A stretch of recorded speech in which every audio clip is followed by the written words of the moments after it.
গতকাল সারা রাত দুটো চোখের পাতা এক করতে পারিনি, এত শরীরটা খারাপ করছে। তার সাথে এইখানে না প্রচণ্ড মশা। আমাদের বাড়ির সামনে দেখবে একটা বাগান আছে, সেই বাগানে এত কলা গাছ আর তার জন্য মশার এত উপদ্রব। আর যেহেতু মশারি একটাই, বাবা সেটা বাইরে টাঙিয়ে শোয়, এই ঘরটায় আমি আর মা দুজন মিলে শুই। কালকে এত মশা কোথার থেকে এসেছে জানি না, সন্ধ্যেবেলায় জানলাটা খোলা ছিল, সেই জন্যই হয়তো আরো বেশি ঘরে মশা ঢুকে গেছে। এবার মশা তাড়ানোর ধূপ দেওয়া হয়েছে, কিন্তু তাতে কোনোভাবেই মশা যাচ্ছে না। পায়ের দিকে দিলে মাথার দিকে কামড়াচ্ছে, মাথার দিকে দিলে পায়ের দিকে কামড়াচ্ছে। এই করে কি আর ঘুম হয়? আমি তো অনেক রাত্রি অবধি শুধু জেগে জেগে ভিডিও এডিট করেছি, কারণ ঘুম আসছে না, কি করব, বসে না থেকে ভিডিওগুলো এডিট করে রাখছিলাম। তারপরে ভোরবেলা 6টা অবধি আমি জেগেছিলাম, এটুকু আমার স্পষ্ট মনে আছে, কারণ 6টা 10-15 নাগাদ বাবার সাথে আমিও উঠে দুটো কথা বললাম। তারপরে আমি ঘুমিয়েছি। এখন দেখো কত বেলায় ঘুম থেকে উঠেছি। ওঠার পর দেখছি বাড়িতে এখন কেউ নেই, মা বাজারে গেছে। আজকে ওই একটু চিংড়ি মাছ নিয়ে আসতে বলেছিলাম, কালকে রাত্রেই বলে রেখেছিলাম। এতদিন তো এই ঘরের গদিটা খারাপ হয়ে যাওয়ার জন্য শুধুমাত্র বালাপোষ, ব্ল্যাঙ্কেট এরকম কয়েকটা জিনিসের ওপর চাদর পাতা হতো। তাতে একটা অসুবিধা হতো, কি বলতো, খাটের যে ওই নিচে তক্তা মতন থাকে না, সেগুলো খুব পিঠে লাগতো। তাই জন্য গদিটা কেনা হয়েছিল। এটা তো তোমাদের সাথে আমার এই চ্যানেলে শেয়ার করা হয়নি। এই গদিটা বাবা মার বিবাহবার্ষিকীতে আমি আর রিন্টু বাবা মাকে দিয়েছিলাম। যাই হোক, বিছানার চাদরটাকে সকালবেলায় উঠে আমি আগে ভালোভাবে টান টান করে নিচ্ছি। চাদর কুঁচকে থাকলে আমার একদম ভাল লাগে না। দেখো, ঘর বাড়ি যেমনই হোক, সেটা একটু সুন্দর করে সাজিয়ে রাখলে কিন্তু দেখতে অনেকটাই ভালো লাগে। যেমন দেখো, আগে পর্দাগুলো কেমন লাগতো, সেই ভিডিওগুলো তোমরা হয়তো দেখে থাকবে চ্যানেলের প্রথম দিকে, কিন্তু পর্দাগুলো চেঞ্জ করে দেওয়ায় একটু হলেও কিন্তু ভালো লাগে দেখতে, তাই না?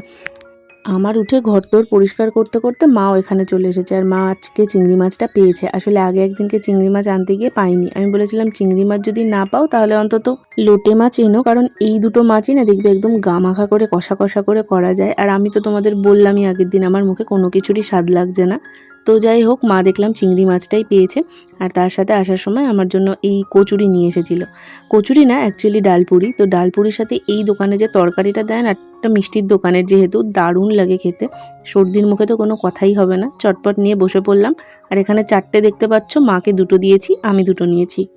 আমার জন্যই 4টে এনেছিল। মা বারবার বলছিল যে মা খাবে না, কিন্তু এরমভাবে না একা খেতে ভালো লাগে না, তাই জন্য 2টো মাকে দিয়ে দিলাম আর 2টো আমি খেয়ে নিলাম। পরে যদি খিদে পাই কিছু একটা খেয়ে নেওয়া যাবে।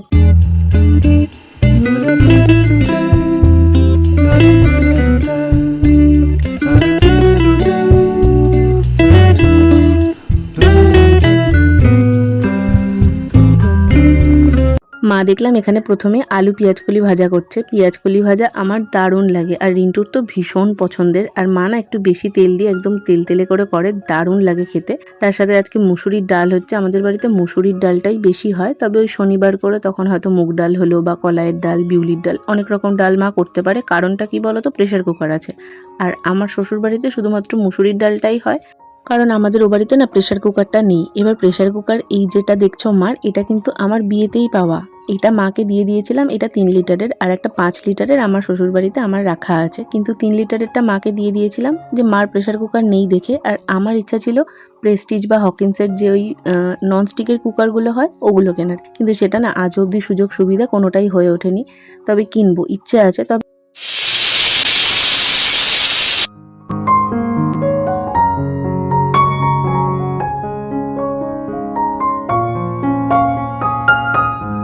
আলু বেশি নাই, আমার যেন নাও থাকে। এবারে তো ভালো বালু বাসা, তো এটা বালু বাসা আর লাগবে না। এটা বলবি তো, কোনটা বলবি বলবি। বাবা বল, ও এটা দিয়ে এখন রিলস বানাবি? ছবি দিয়ে গানটা দি, বুঝতে পেরেছি। মামনকে ফোন করে ডাকলাম যে দুজন মিলে একটু গল্প করব। এসে দেখছি ওর আঙ্গুলগুলো এত সুন্দর না, মানে নখগুলো ভীষণ বড় বড়, নখের যে কাঠগুলো থাকে। আমার তো ছোট ছোট নখ, বড় না করলে দেখতেও জঘন্য লাগে, কিন্তু ওর না নখের কাঠগুলো বেশ চওড়া। নেল পলিশ পরাতে আর পরলে দুটোই খুব সুন্দর লাগে। তো ওই জন্য ওখানে একটা পিঙ্ক কালারের নেল পলিশ ওকে পরিয়ে দিলাম। মাইগ্লাম থেকে এই নেল পলিশটা না পিয়ারে পেয়েছিলাম। মাইগ্লামের নেল পলিশগুলো বেশ ভালো। আমি যেন তো খুব মিস করি ওই পিয়ার পাওয়ার দিনগুলো। আচ্ছা, কেমন লাগছে অবশ্যই কমেন্টে জানিও কিন্তু।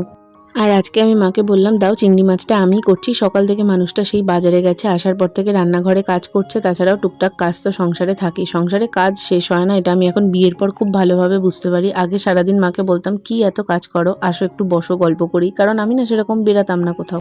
তবে এখন আমি বুঝি সংসারে কাজ কত থাকে, আর সেটা সারাদিনও শেষ হয় না। তুমি যদি মনে করো কাজ নেই তো কোনো কাজ নেই, আর যদি মনে করো যে না কাজ আছে, দেখবে এটা নয়তো ওটা ঠিক খুঁজে বেরিয়ে আসে। আর এখন না এই কাজগুলো নিজের মতন করে গুছিয়ে করতে আমার ভালোও লাগে। কারোর কাছে সাহায্য চাইবো, কেউ সাহায্য করবে আর সে এক্সপেক্টও করবে যে আমিও তাকে পরে ওই সাহায্যটার থেকে আরও 10 গুণ বেশি সাহায্য করব। এই এত হিসাব নিকাশ না আমার ভাল লাগে না।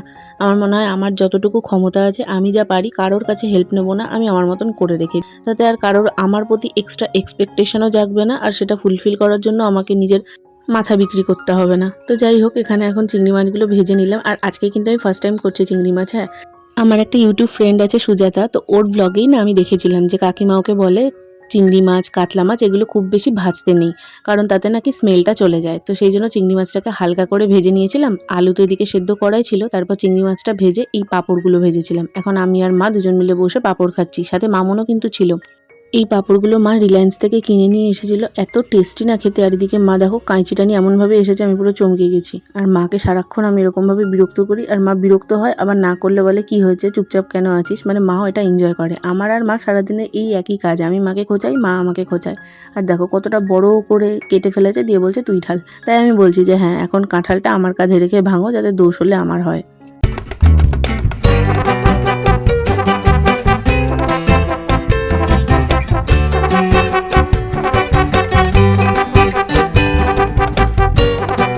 চা আর পাঁপড় পার্টি আমাদের শেষ। মামুন ওদিকে বাড়ি চলে যাচ্ছে, আর আমি এখনও চা শেষ করতে পারিনি, কারণ ওরা প্রচণ্ড তাড়াতাড়ি চা খেতে পারে, কারণ ওরা গরম চা খায় আর আমি চা ঠান্ডা করে খাই। আমি গরম একদম খেতে পারি না, চা বলো কফি বলো, আমার ঠান্ডা হওয়া চাই, তারপরে খাবো। আর এদিকে মা বসেছে টিভিতে সিরিয়াল দেখতে। আমার কী যে বিরক্ত লাগে মা সিরিয়াল দেখতে বসলে। আচ্ছা বলো, সিরিয়ালগুলোর কোনো যুক্তি আছে? কত ভালো ভালো উপন্যাস আছে, সেগুলো দেখাতে পারে না। একবার বিয়ে, 3বার ডিভোর্স, এই বউ আবার বেঁচে উঠলো, এ মরে গেল, মানে কঠিন বিরক্ত লাগে আমার। আর আমার মাথাটা না আবার প্রচণ্ডই যন্ত্রণা করছে, জ্বরটাও আসছে, আমার চোখটা দেখে হয়তো বুঝতেই পারছো। এবার মাকে বললাম সিরিয়াল বন্ধ করো, আমাকে একটু খাইয়ে দাও। মার হাতে খাওয়ার সুযোগ কি ছাড়া যায়? আজকে পাচ্ছি, আবার কখন আসবো, কতদিন বাদে আসবো।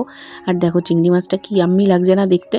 ভাত, ডাল, এই চিংড়ি মাছের তরকারি, সাথে আলু পেঁয়াজ কলি ভাজা, এই ছিল আজকের মেনু। সব দিয়ে মা সুন্দর করে কিন্তু খাইয়েও দিয়েছিল। খাওয়া দাওয়া শেষ করে দুপুরবেলা একটা জমিয়ে ঘুম দিয়েছিলাম, কারণ জ্বর আসলেই না আমার ঘুম পায়।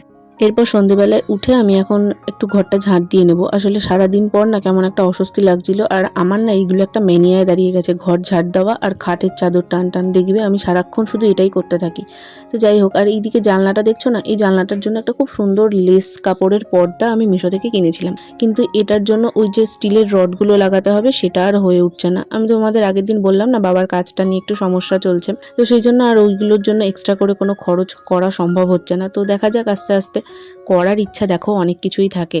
এই জানলাগুলো আর একটা রং কিনে এনে একটু সুন্দর করে রং করে দিলে কিন্তু ঘরটা অনেকটা ব্রাইট হয়ে যায়। যদি ধরো একটা লাল বা হলুদ এরকম রং করে দেওয়া হয়, ঘরটা কিন্তু অনেকটাই সুন্দর লাগে।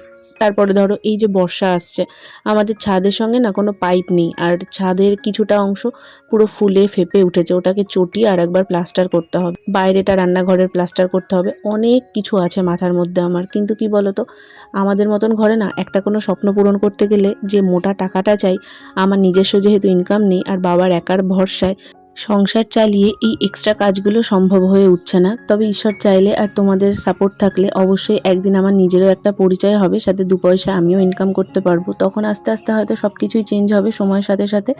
আমায় একজন জিজ্ঞেস করেছিল এই পর্দাগুলো আমি কোথা থেকে নিয়েছিলাম, তো এই সব পর্দাই আমি মিশো থেকে নিয়েছিলাম। যদি লিঙ্ক লাগে অবশ্যই জানিও, আমি দিয়ে দেবো।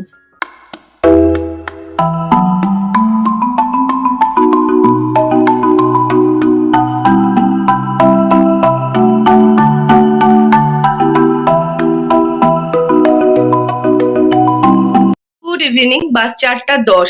আমার এত প্রচন্ড খিদে পেয়েছে আজকে। ব্রেকফাস্টে মা তো দেখলে ডালপুরি নিয়ে এসেছিল, এবার 4টে ডালপুরির মধ্যে আমি 2টো খেয়েছি, তোমাদের তো বললামই।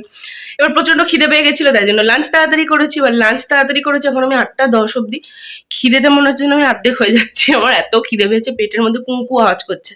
ফুচকার লোকটাকে ফোন করেছি, সে বললো আসছে। আসছে তো সে আসছে, এই অনন্তকাল চলে যাচ্ছে। তার ওয়েট করতে করতে আরেকবার ফোন করলাম, বললো আমরাতলা, মানে এখনো প্রায় 5-10 মিনিট।